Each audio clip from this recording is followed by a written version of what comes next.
Hi అండి అందరికీ, నేను మీ సంధ్య. గౌరీదేవికి యూజ్ చేసేవి పత్తితో అలంకారాల కోసం చూపించాను కదా. ఇప్పుడు వాటికి యూజ్ చేయడానికి పసుపు, కుంకుమ, కొన్ని పాలు, ఆయిల్, కాటుక ముందుగా ప్రిపేర్ చేసేసుకోవాలి.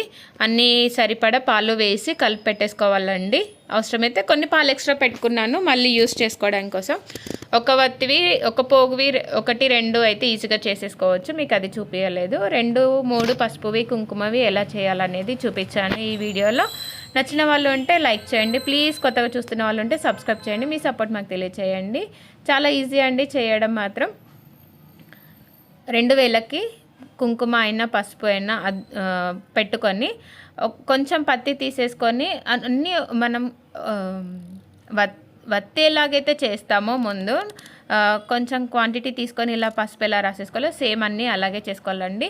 అన్ని రకాలు చేశాను, మీకు అన్నీ ఎక్స్ప్లెయిన్ చేస్తూ లాస్ట్కి వీడియో పెట్టాను చూడండి. Thank you so